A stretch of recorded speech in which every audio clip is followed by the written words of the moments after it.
De pé como estamos, abra sua Bíblia aí, Lucas capítulo 20. Nós vamos ler o versículo 9 até o versículo 18. Diz assim a palavra de Deus. Jesus passou a contar ao povo esta parábola.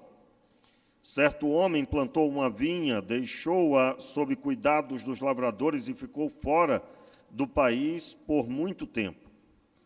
No tempo da colheita, mandou um servo aos lavradores para que lhes dessem o fruto da vinha.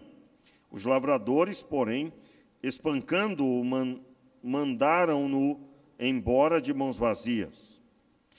Tornou ainda a mandar outro servo, mas eles, espancando-o também a este e afrontando-o, mandaram-no embora de mãos vazias. Tornou ainda a mandar o terceiro, mas eles fizeram também a este e o expulsaram. Disse o Senhor da vinha: que farei? Mandarei o meu filho amado, talvez o respeitem. Vendo-o, porém, os lavradores discutiu entre si, dizendo: este é o herdeiro, vinde, matemo-lo, para que a herança seja nossa. Lançando-o fora da vinha, o mataram. Vamos repetir aí o verso 15. Lançando-o fora da vinha, o mataram. Mas lhe falar que lhes fará, pois, o Senhor da vinha?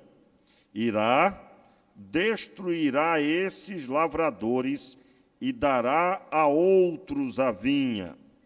Ouvindo eles isso, disseram: não seja assim. Mas ele, olhando para eles, disse: então, o que é isso que está escrito? A pedra que os construtores rejeitaram foi feita cabeça de esquina. Qualquer que cair sobre essa pedra ficará em pedaços, e aquele sobre quem ela cair será feito em pó. Leia aí também o verso 19, todos juntos agora. Os principais sacerdotes e os mestres da lei procuravam prendê-lo naquela mesma hora, porque entenderam que contra eles dissera a parábola, mas temeram o povo. Vamos orar? Meu Pai, muito obrigado pela Tua palavra. Nos abençoe, nos dê a nutrição espiritual que precisamos. E assim, Pai, cremos que assim será para a glória do Teu nome. Em nome de Jesus. Amém. E amém. Poder sentar. Meus irmãos, o texto da palavra de Deus, agora nós estamos ministrando a última parábola de Lucas e a parábola dos lavradores maus. Eu quero recapitular aqui algumas informações. O motivo dessa parábola se dá na leitura do versículo 45 até o versículo 45, finalzinho do capítulo 19, quando Jesus entra no templo e com um chicote, ainda que não é citado no texto de Lucas, né? Mas é o momento que ele toma um chicote nas mãos e põe ordem no templo, porque eles estavam fazendo da casa do Senhor uma casa de ladrões, de assaltantes. E aí, é claro, logo em seguida, vem eles no templo, enquanto Jesus ensinava o povo, eles perguntam a respeito de João Batista. Eles perguntam a respeito se o batismo de João era dos... Aliás, Jesus responde a eles, né, com uma outra pergunta. Quando eles perguntam a Jesus sobre com que autoridade ele estava ali pregando. Aí é exatamente nesse trecho que Jesus faz a eles a pergunta sobre João Batista. E eles não respondem nada, porque se eles respondessem que o batismo de João Batista era do céu, eles estariam reconhecendo João Batista como profeta. E eles não queriam isso. Se eles dissessem que não era do céu, e sim dos homens, o povo, eles temiam o povo, então eles acharam mais adequado responder que não sabiam. Então, por causa disso, Jesus contou a parábola dos lavradores maus. Nesta parábola se dá, mais uma vez, na utilização de algo que era de conhecimento de todos. Era de conhecimento de todos naquela região o arrendamento. Você vai encontrar na geografia da Judéia, ao redor do Mar da Galileia, imensas terras que eram arrendadas. Os seus donos residiam fora daquele país, muito distantes até, e que de tempos em tempos eles mandavam no período das colheitas ou do fruto dos animais que eram ali colocados para o seu crescimento do rebanho, eles mandavam os seus representantes receberem a sua parte. Como você bem sabe, quando uma terra é arrendada, o dono da terra recebe uma parte. E Jesus usa esse cotidiano, essa negociação comum na época, para falar a respeito da vontade de Deus para com o seu povo. Ele utiliza essa figura de negociação para falar, é claro, a respeito do que Deus fez com o povo. E o povo estava fazendo com Deus. O dono da vinha é o Senhor Deus. Os servos que foram enviados e foram maltratados, espancados, o primeiro servo e o segundo são espancados, o terceiro é dito que é feita a mesma coisa. Foram maltratados, foram afrontados e mandados embora de mãos vazias. E essa é a figura dos profetas. A vinha é tudo que Deus fez em Israel. O que é que Deus fez com os israelitas? Deus deu a eles. Primeiro, eles foram criados por Deus. Segundo, Deus deu a eles a sua palavra. A lei foi entregue em suas mãos.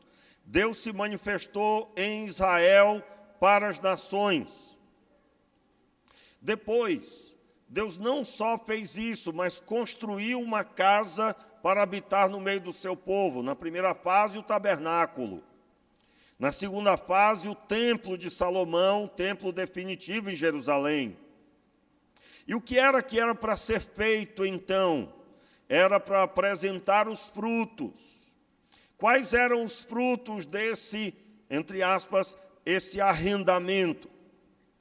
Eles deveriam fazer conforme o dono da vinha. Aliás, vinha é um termo endereçado para Israel. A vinha do Senhor é Israel. E quando nós observamos isso, nós estamos diante de um chamado de atenção, uma puxada de orelha muito forte para os religiosos da época. Por isso que eu quis ler o versículo 19. Na maior parte das traduções das Bíblias, o verso 19 não faz parte do texto, do trecho da parábola, né? Porque, é claro, essas divisões não são palavra de Deus, são divisões feitas assim conforme os capítulos e os versículos não existiam no texto original. Você sabe disso, né? Não creia que os títulos são também palavra de Deus. São acréscimos para que você possa encontrar melhor, para que você possa compreender melhor os trechos de suas organizações. Mas nem sempre eles estão devidamente separados, corretamente, conforme o contexto, como é o caso aqui. O efeito da parábola está no versículo 19. Por favor, acompanhe. Os principais sacerdotes e os mestres da lei procuravam prendê-lo naquela mesma hora, porque entenderam que contra eles dissera esta parábola. Mas temeram o povo. Veja, Jesus estava falando para eles: vocês receberam a responsabilidade do templo, vocês receberam a responsabilidade da palavra. Todos nós sabemos como estava na época de Jesus. Basta você ler o texto de Mateus, a partir do capítulo 5.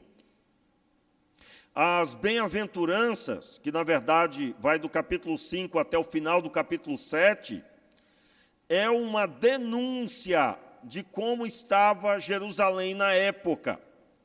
Uma bagunça, uma bagunça. A começar pela estrutura colocada pela herança de duas escolas rabínicas.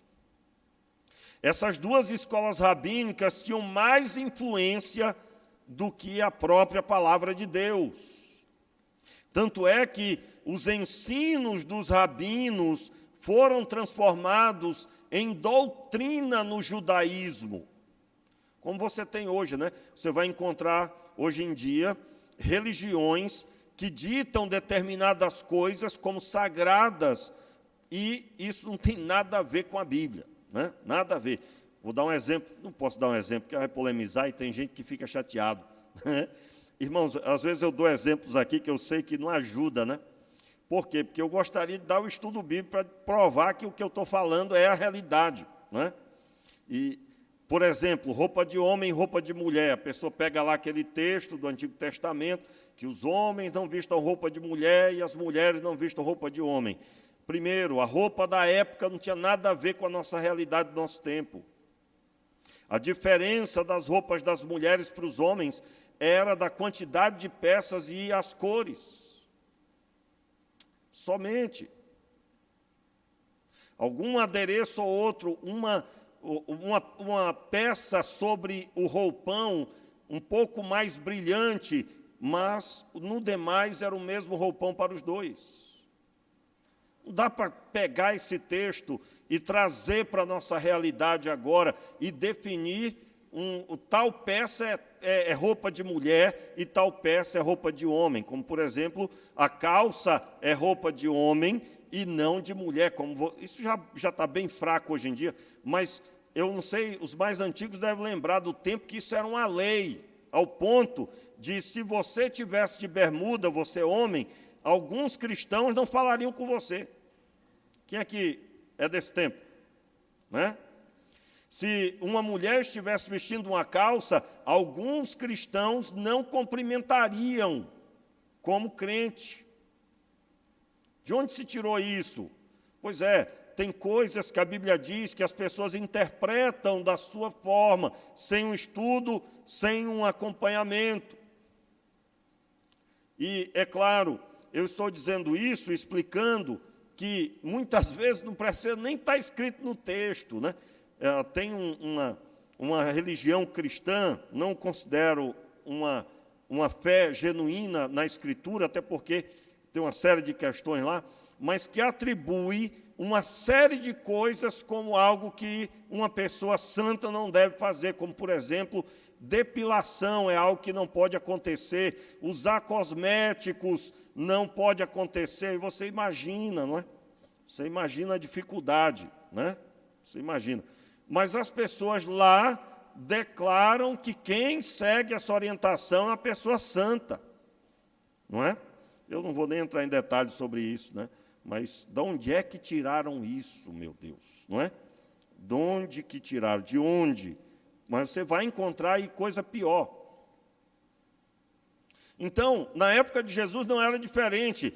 Do ensino das escolas rabínicas, de duas que tiveram forte influência em Jerusalém, eles seguiam como palavra de Deus, como, por exemplo, a norma para a separação. A pessoa podia se separar se a mulher fizesse o alimento de forma inadequada, queimasse a comida, ou então errasse no tempero, e até mesmo por falta da estética correta da época, né? Mais uma forma legal de falar, né, irmãos? Não tem graça nenhuma, mas você imagina, separou por quê? Não, a minha mulher, não é? Ela ficou esteticamente incorreta. Eles se separavam. E isso debaixo de orientação de uma escola rabínica, de um líder religioso. E aí, mais uma vez, né, vem o fundamento. Por que é que nós carregamos a Bíblia? Por que é que nós examinamos a Escritura? E por que estudamos a Escritura? Porque a autoridade mesmo sobre nós é a palavra de Deus.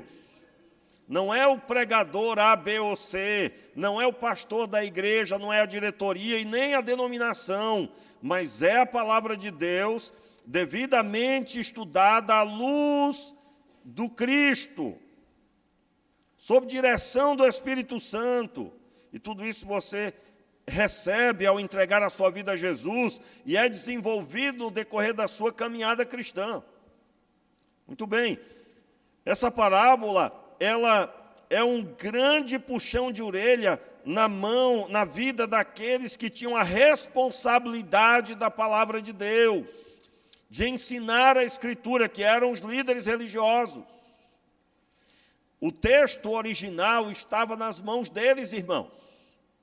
Eles deram ouvidos mais aos rabinos do que a sua palavra, a palavra de Deus, a palavra do Senhor.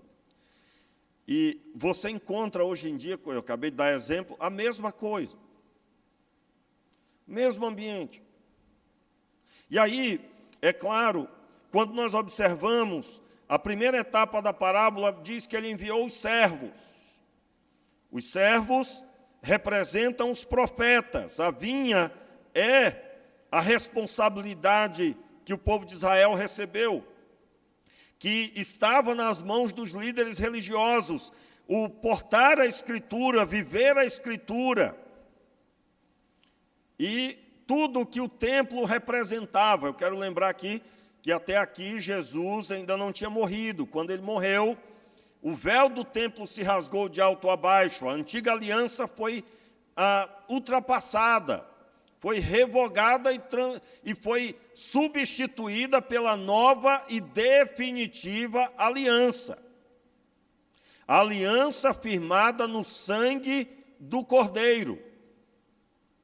Agora, todo aquele que quer buscar ao Senhor pode entrar pelo novo e vivo caminho, pelo sangue de Jesus, o qual foi preparado, conforme está escrito no texto de Hebreus. Então, estes líderes religiosos faziam do seu próprio jeito. E aí, só para nós entendermos mais um pouco, eu gostaria que você abrisse sua Bíblia em Mateus. Mateus, no capítulo 23, por gentileza, nós estamos sem multimídia. Por um instante, né, o multimídia foi retirado para manutenção. Mas nós temos aí a Bíblia na mão. Se você tem alguém do seu lado que não tem, compartilhe. O texto de Mateus 23, a partir do versículo 29, diz assim, verso 29, todos estão comigo? Ai de vós, escribas e fariseus, hipócritas, porque edificais os sepulcros dos profetas e adornais os túmulos dos justos. E dizeis, se tivéssemos vivido nos dias de nossos pais, não teríamos sido seus cúmplices no sangue dos profetas. Veja bem, o texto aqui é Jesus censurando os fariseus, dando um meia volta a volver neles, dizendo, parem com isso, acabem com isso. E ele está dizendo agora, verso 31, assim, contra vós mesmos testificais que sois filhos dos que mataram os profetas. Enchei vós, pois, a medida dos vossos pais. Serpentes, repita aí, serpentes, raça de víboras, como escapareis da condenação do inferno? Por isso, eis que vos envio profetas, sábios e escribas. A uns matareis e crucificareis, a outros açoitareis nas vossas sinagogas e perseguireis de cidade em cidade. Veja, Jesus está dizendo que ainda ia acontecer o que aconteceu no passado. Isso se cumpriu, irmãos, está aí na sua mão a Escritura. Você lê Atos dos Apóstolos, eles começaram apedrejando Estevão. Passaram a espada, se bem que foi o Herodes, né, mandou matar Tiago, mas estava lá com o apoio dos líderes. Tudo aquilo era apoiado por eles. Aliás, quando Herodes faz aquele pronunciamento e cai morto, estava rodeado dos líderes religiosos. Pode ler o texto de Atos. Não quero me ater a esse assunto, porque não é o nosso assunto, mas só uma citação rápida. Nessa passagem, nós estamos compreendendo um pouco mais do que estava acontecendo com os líderes religiosos. Só para você entender, porque alguém pode achar, é muito legal, é uma aula de história, né? O pastor está dando aula de história, muito legal, mas e aí? Preste atenção, porque quem está hoje com a Escritura na mão somos nós. Preste atenção, porque assim como os líderes religiosos estavam com a responsabilidade do templo, o templo, irmãos, era a manifestação de que Deus morava com o povo. Não quero aqui entrar em questão se na época estava frio, estava morno, se não era que nem na época de Salomão. Não é essa a questão. A questão é, Deus ordenou que fosse construído um templo, ele foi construído, ele representava que eles tinham um Deus presente morando com eles. E quem é que estava com a responsabilidade do templo? Veja bem o ambiente. Jesus está pregando no templo, e ele estava pregando o que não era pregado naquela geração. E o que é que eles queriam fazer com Jesus? Queriam matá-lo. Onde é que está escrito isso? Segure aí no texto de Mateus, só um instantinho. Está logo escrito aí, no versículo 47 do capítulo 19 de Lucas. Todos os dias ensinava no templo os principais sacerdotes e os mestres da lei e os líderes religiosos do povo, porém, procuravam matá-lo. Então veja o que é que eles queriam. Eles queriam repetir mais uma vez o que historicamente tinha acontecido. O profeta vinha, profetizava, falava e era maltratado, era escorraçado e até morto. E agora, Mateus, vamos continuar aí o texto de Mateus 23. Ele chama, vamos ler de novo, verso 33, serpentes, raça de víboras, como escapareis da condenação do inferno? Por isso, eis que eu vos envio profetas, sábios e escribas, uns matareis e crucificareis, e outros açoitareis nas vossas sinagogas e perseguireis de cidade em cidade, para que sobre vós recaia todo o sangue justo derramado sobre a terra, desde o sangue do justo Abel até o sangue, veja aí, o sangue de Zacarias, filho de Baraquias, a quem mataste entre o santuário e o altar. Notaram aí? Os mesmos líderes religiosos que diziam assim, se tivéssemos vivido no tempo dos profetas. Pastor, isso não tem nada a ver com a gente. Vai dizer que você nunca pensou ou ouviu alguém falar assim, se eu tivesse vivido na época de Jesus, eu serviria a Deus de verdade. Hoje em dia é muito difícil. É muito difícil. Se nós tivéssemos uma pessoa que nem Jesus nos ajudando, como Jesus ajudava os discípulos. Irmãos, quem diz isso comete um pecado fora de série. Por quê? Porque fala da sede que tem do lado do pote de água. Por quê? Porque o Espírito Santo foi colocado dentro dela para guiá-la em toda a verdade, para gerar nela a conexão entre ela e Deus, para que quando ela abrir a Escritura, o entendimento de Deus seja manifesto por meio do professor, que é o Espírito Santo. Aliás, o texto de 1 João vai dizer que não necessitais de mestre ou de professor, porque o Espírito Santo será o vosso professor, é o que ensina e que guia em todas as coisas, em outras palavras.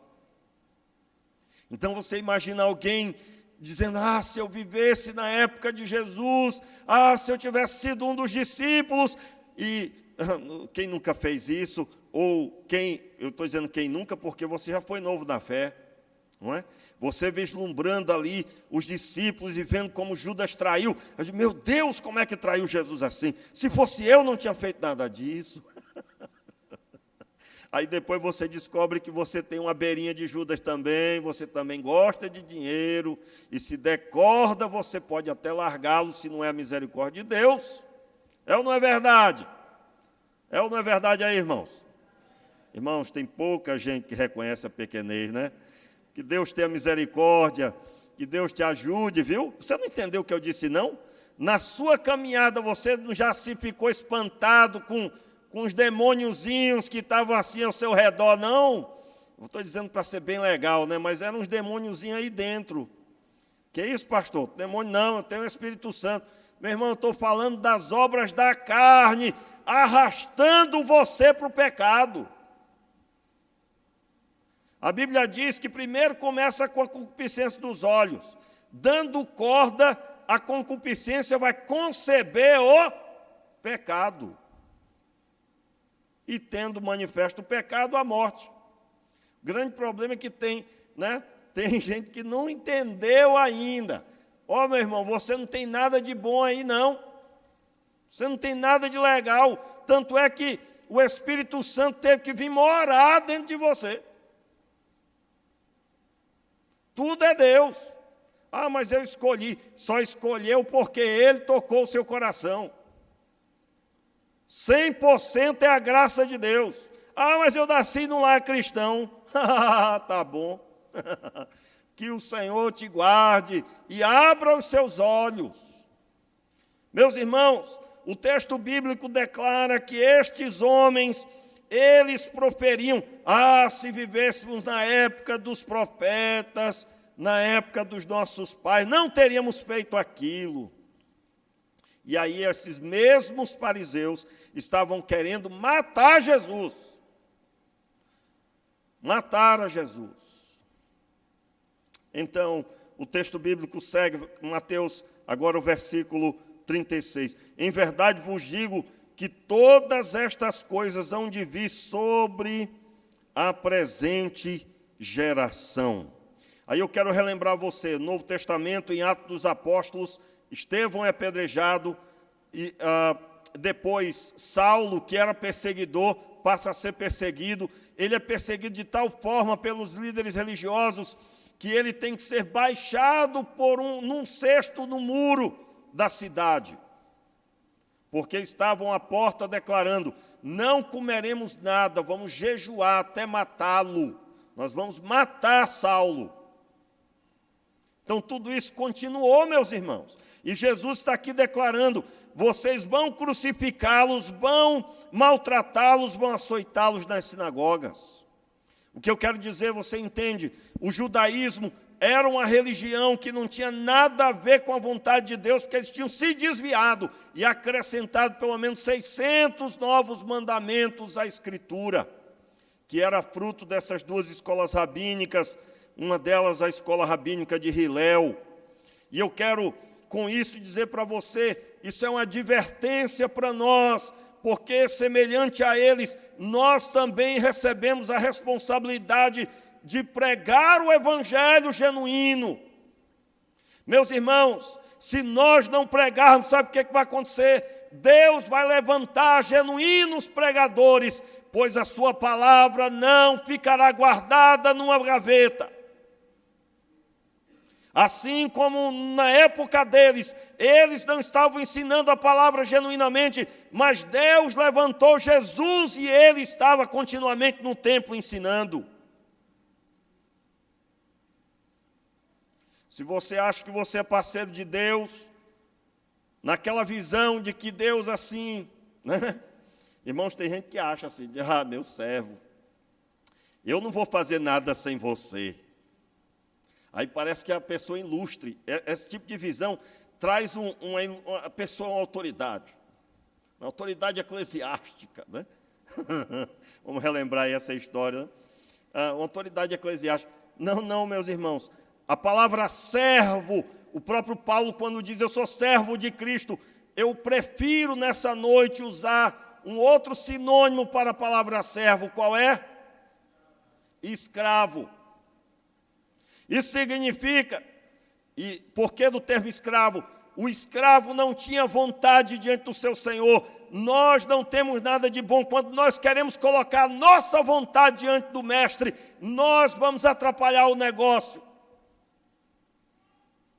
Nós vamos atrapalhar completamente. Por isso que o termo certo é escravo.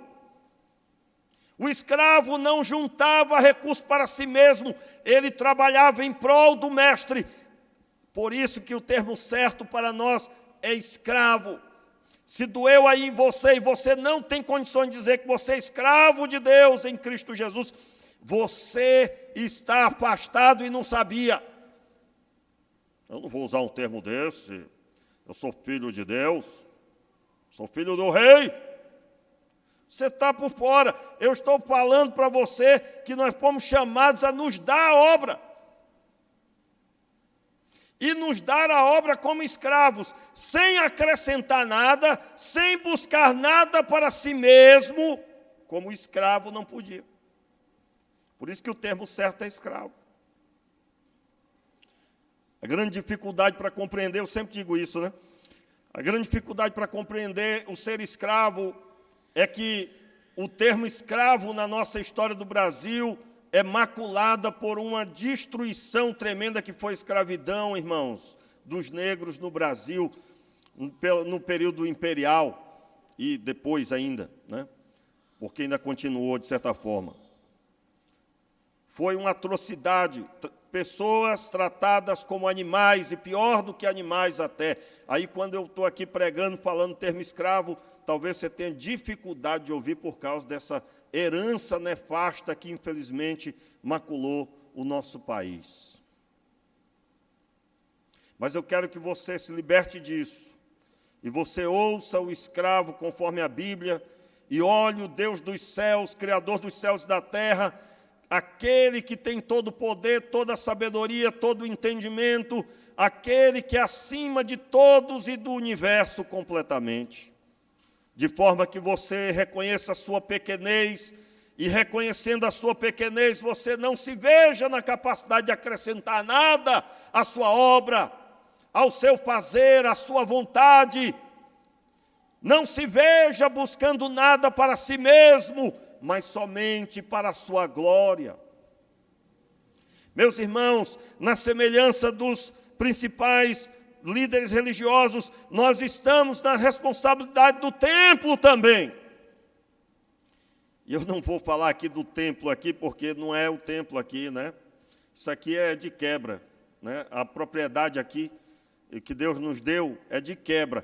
Mas o templo mesmo é o templo do Espírito Santo, que é a sua vida. Você tem a responsabilidade de cuidar bem do templo e ser um lugar da manifestação do Espírito e, portanto, a manifestação de Deus, para que então a sua vida seja atrativa para os olhares dos pecadores e eles vejam em você a obra que Deus quer fazer na vida deles. Diga amém aí, eu recebo, meu irmão. Então, o que é que você está fazendo da sua vida? O que é que você está utilizando? Como você está utilizando da sua vida diante de Deus? Porque assim como a vinha foi entregue àqueles lavradores, o dono da vinha vai querer ver os frutos. E assim como a vinha é o povo de Israel e o que Deus entregou a eles, nós também estamos assim. E então a parábola diz no versículo 14, que aquele homem, aquele dono da vinha, ele decide, eu vou mandar o meu filho e eles vão respeitar. Mas o que é que eles fizeram com o filho? Versículo 15. Lançando-o fora da vinha, pois o Senhor... Lançando-o fora da vinha, o mataram. Que lhe fará, pois, o Senhor da vinha? Vamos repetir aí o verso 16. Todos estão comigo, irmãos? Capítulo 20, versículo 16 de Lucas. Destruirá esses lavradores e dará a outros a vinha. Ouvindo eles isso, disseram, não seja assim. Eu separei, não é? Eu separei aqui, nessa tradução, a tradução Almeida, Revista e Corrigida, esse versículo 16. O versículo 16, na Almeida, Revista Corrigida, está escrito assim, irá e destruirá estes lavradores e dará a outros a vinha. E ouvindo eles isso, disseram, não seja assim. Na presença de Jesus tiveram a coragem, ó. Não seja assim. Mas eu achei bem mais interessante a tradução da King James. A King James não é a Version, não. É a King James 1611, que diz assim, o versículo 16, por favor, preste atenção. Ele virá e destruirá esses lavradores e dará a vinha a outros. E ouvindo eles isso, disseram, Deus o proíba. Aí eu fui observar isso no texto grego. Irmãos, no texto grego, a palavra comum na época, quando alguém ouvia assim, Deus vai, ou vai haver uma grande correção de Deus, aí, ou então alguma pessoa ia fazer uma grande maldade com alguém, né? Aí as pessoas diziam, Deus o proíba, que não aconteça isso. Mas o Deus o proíba é forte. E é essa exata palavra que, na maioria das utilizações, ganha. Sinônimo a ser utilizado. E aí, a King James, ela sempre vence nessas horas. Eu gosto muito. Gosto muito dessa tradução. Mas eu quero dar ênfase, meus irmãos, que aqui nós temos uma passagem da parábola muito forte. O que a parábola está dizendo aqui? Primeiro você compreende que o filho que é enviado e eles o matam, Jesus estava falando dele mesmo. Você vai encontrar João 3,16 falando isso, porque Deus amou o mundo de tal maneira que deu seu filho. Você vai encontrar o texto de Romanos 8, versículo 32, por exemplo, que diz, aquele que não poupou o seu próprio filho, antes por todos nós o entregou, porventura não nos dará graciosamente com ele todas as coisas. E da mesma forma, Gálatas 4:4, vindo, porém, a plenitude dos tempos, Deus enviou o seu Filho, nascido de mulher, nascido sob a lei. Então, esse filho que é enviado para ir lá com os arrendadores, os lavradores maus, Jesus está falando sobre a obra do Pai. Ele mandou os profetas, mas agora mandou o Filho. E ele já estava dizendo, o filho vocês vão matar. Irmãos, quando nós olhamos, por exemplo, eu gostaria que você abrisse rapidamente, é muito importante isso. Abra sua Bíblia aí em Atos dos Apóstolos, capítulo 7, versículo 51. Preste atenção. Nós estamos diante da mesma coisa acontecendo diante dos nossos olhos nessa geração. Você vai encontrar pessoas que estão ouvindo que Deus vai corrigir o seu povo, que Deus vai pôr em ordem a casa. E você encontra do mesmo jeito quem olha assim e diga, não está vendo que Deus não vai permitir uma coisa dessa? Rapaz, está com nada, sabe de nada esse daí. Você vai encontrar pessoas que estão desprezando a lei, a Escritura que está aí na sua mão, meu irmão, a Escritura, 66 livros, você vai encontrar quem lê a profecia, mas acha que ela não vai se cumprir, está tudo certo. Deus me ama, meu amigo. Eu quero dizer para você que Deus ama tanto que corrige, viu? E aí Jesus está dizendo, olha, Ele vai vir e vai padecer a vara em vocês. Vocês vão matar o filho, mas Ele vai vir e vai corrigir vocês. E vai entregar o que entregou nas mãos de vocês, a vinha, vai entregar nas mãos de outro. Quem são esses outros? É a aliança da igreja, é a nova aliança, é o povo agora que é chamado por Deus, esta geração e a geração seguinte, todos quantos mais o Senhor Deus chamar. E esses que receberam a responsabilidade também estão sob a mesma ótica da palavra, como a responsabilidade da pregação e do templo, que são as nossas vidas. Então, Atos capítulo 7, observe aí a denúncia. O Estevão foi apedrejado, olha as palavras dele. No finalzinho de seu sermão, olha o que ele diz. Homens de dura cerviz, verso 51, todos estão comigo? Homens de dura cerviz e incircuncisos de coração e de ouvidos, vós sempre resistis ao Espírito Santo, assim como fizeram vossos pais, também vós fazeis. Qual dos profetas vossos pais não perseguiram? Eles mataram os que anteriormente anunciavam a vinda do justo, do qual vós agora vos tornastes traidores e assassinos. Veja, Estevão está falando aqui o pós-ressurreição, a igreja está em plena caminhada, ele está falando da morte de Jesus. Eles armaram a morte de Jesus, eles contrataram a traição de Judas, e aí você já conhece, verso 53, vós que recebestes a lei por mistério de anjos, e não aguardastes. Irmãos, eu tenho que ler esse texto, porque vai que alguém aqui hoje, rapaz, o pastor hoje está meio louco, né? Não está vendo que isso não vai acontecer, rapaz. Estou lendo a Bíblia. Irmãos, quando você andar na rua, que você reclamar do que você vê, quando você ligar a TV e você reclamar do que está acontecendo pelo Brasil e pelo mundo, não se esqueça que você tem a solução, é o Evangelho. Não se esqueça que Deus poderia ter feito um castelo de pedras preciosas, de ouro mais fino, e colocado o Espírito dele, mas Ele escolheu colocar o Espírito Santo em você. E Ele fez isso esperando frutos. A vinha tem que dar fruto, irmãos. O grande problema é que as pessoas atribuem o fruto ao pastor da igreja. Esse pastor, ninguém está fazendo isso, se está fazendo, não chegou até mim, né? Mas nós vivemos um tempo da igreja instituição. Essa igreja não é uma bênção. Essa igreja aqui é uma bênção.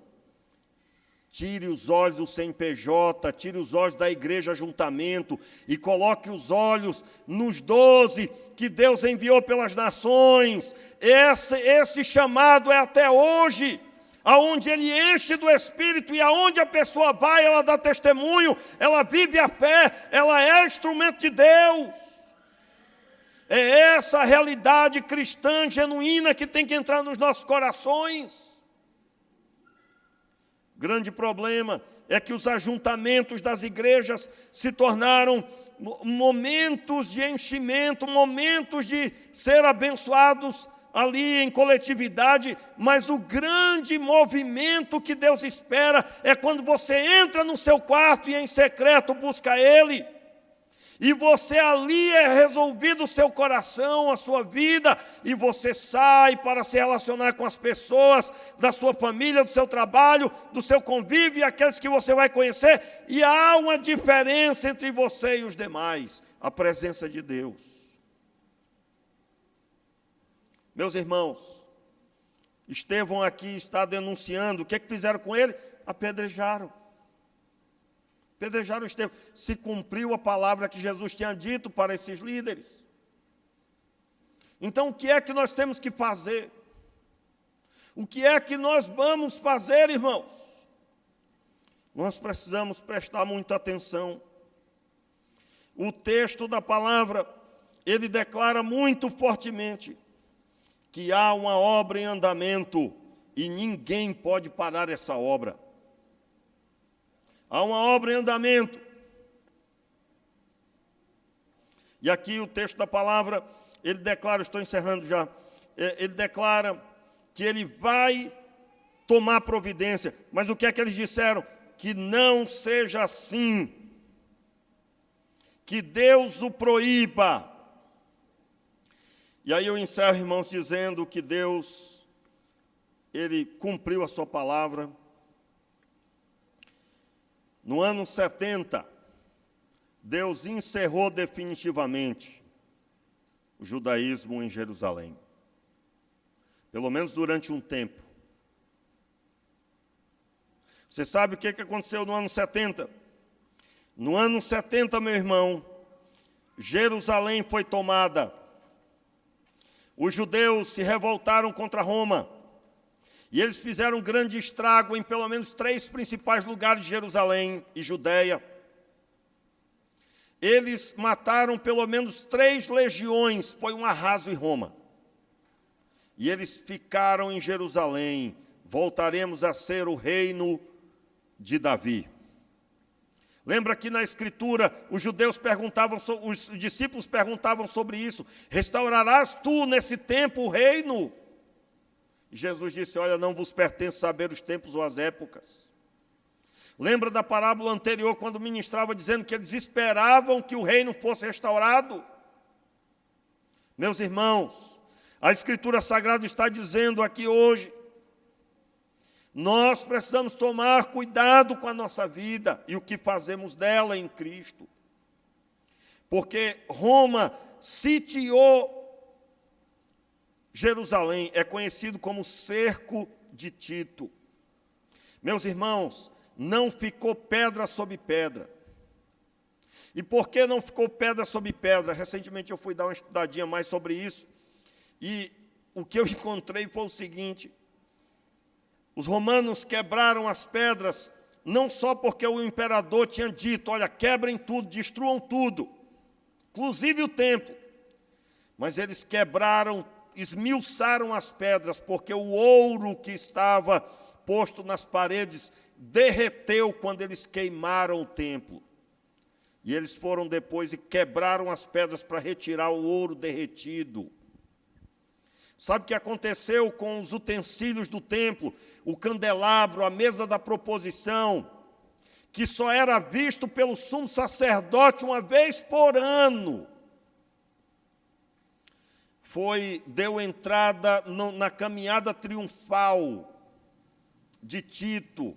Quando ele entra em Roma, ele entra mostrando aos romanos os utensílios do templo. E sabe por que isso aconteceu, irmãos? Porque eles não souberam os tempos. A antiga aliança acabou. O véu do templo se rasgou. Todos podem entrar no santuário agora, no Santo dos Santos. Mas eles continuaram vivendo a lei conforme eles compreendiam. Meus irmãos, até hoje você vai encontrar pessoas que não fazem nada para Deus, se consideram cristãos, mas se você conviver com a pessoa, você diz, não é crente. Não é crente. Porque tem mágoa no coração que nunca se cura. Tem problemas irresolvidos e só vive para lidar com esses problemas. E eu sei, irmãos, como é difícil pregar aqui essa mensagem. Eu conheço situações que outros pregadores estariam dizendo, vai dar tudo certo no final. E eu estou dizendo hoje aqui que não vai dar não. Se não houver arrependimento, se não houver uma busca por obedecer a Escritura como ela é, eu preciso ser como Jesus foi, então eu vou buscar a Deus até o Senhor me transformar. Pastor, eu tenho um coração duro, eu admito. Sim, meu irmão, quantos jejuns você está fazendo para mudar esse seu coraçãozinho? Quantas vezes você tem orado para Deus transformar? Sua oração cabe o quê? Só pedidos materiais ou sua vida espiritual? Meus irmãos, essa parábola era um puxão de orelha na vida dos religiosos. E até hoje nós estamos correndo o risco de sermos religiosos. O que é o religioso? Cumpre o padrão religioso, ele vem ao culto, ele participa da ceia, ele vem e acontece, porém, ele não é sal e não é luz, porque não tem intimidade com Deus. O que faz a diferença na nossa vida é a quantidade de experiência que temos da nossa intimidade com Deus, aonde cada dia que estamos com Ele, Ele vai sendo ministrado em nós e nós vamos sendo destruídos do nosso eu e vamos sendo destruídos da nossa vã maneira de pensar e vamos sendo preenchidos pela Sua palavra. Meus irmãos, tem que nadar no rio de Deus. Não tem outro caminho. Ah, mas eu não tenho tempo. Meu irmão, tem um ditado que foi dito há 2000 anos atrás, 2000 anos antes de Jesus. Um médico famoso, ele disse: arrume tempo para cuidar da sua saúde. Aliás, invista tempo cuidando da sua saúde, senão você terá que arrumar tempo para cuidar da doença. Quantos aqui estão convencidos que esse ditado é a mais pura verdade? Meu Deus. Está lá meu pai agora, irmãos. Vai passar por um procedimento cirúrgico de novo, tudo indica. Vamos saber terça-feira. Porque ele escondeu um problema de saúde que ele tinha. Estava trabalhando normalmente. Isso levou 2 anos escondendo todo mundo. E aí foi operado da hérnia. Aí o outro problema, opa, peraí. Aí já não saiu do hospital. Quantos homens não cuidam da saúde? Aí agora, teve que parar tudo para poder cuidar da doença. Se você está hoje aqui e não tem tempo para buscar a Deus, você terá que arrumar tempo para lidar com os problemas que isso vai render. Porque, meus irmãos, Jesus está voltando. E Ele nos deu uma responsabilidade. Ele nos deu uma missão. E essa missão será cumprida em nome de Jesus. Fique de pé no seu lugar, declarando: eu me rendo, eu me rendo. Meus irmãos, Jerusalém foi destruída pela dureza de coração. Nós não vamos ver isso acontecer porque haverá arrependimento no nosso coração. Nós não vamos ver isso acontecer porque nós vamos nos debruçar diante do altar do Senhor. Feche os seus olhos e peça a Deus agora pela sua vida. Quais são as ordens que Deus tem dado a você? Retome sua vida espiritual. Retome sua vida espiritual. Vamos orar. Meu Pai, tenha misericórdia de nós. Nós estamos aqui hoje diante de Ti, Pai, te pedimos, nos ajuda, Senhor. Nos ajuda, meu Deus, porque muitas vezes nos atrapalhamos tanto, Senhor, com a dureza do nosso coração, com a dificuldade de compreendermos a Tua vontade, colocamos empecilhos, dificuldades, mas nós sabemos, Pai, que na Tua presença não há nada disso. E nós te pedimos, Senhor, nos conduza para a Tua presença, nos conduza para uma experiência libertadora, aonde, Senhor, conheceremos o que é ser sal, o que é ser luz nessa geração. Nos dê a capacidade, Senhor, de tratarmos do Evangelho e pregarmos o Evangelho e vivermos o Evangelho de forma adequada. Nos dê a capacidade de cuidarmos do templo do Espírito de forma adequada. Senhor, livra-nos, Senhor, de todo o mal, mediante o nosso arrependimento te pedimos. Nos arrependemos, Senhor. Você pode declarar essa palavra?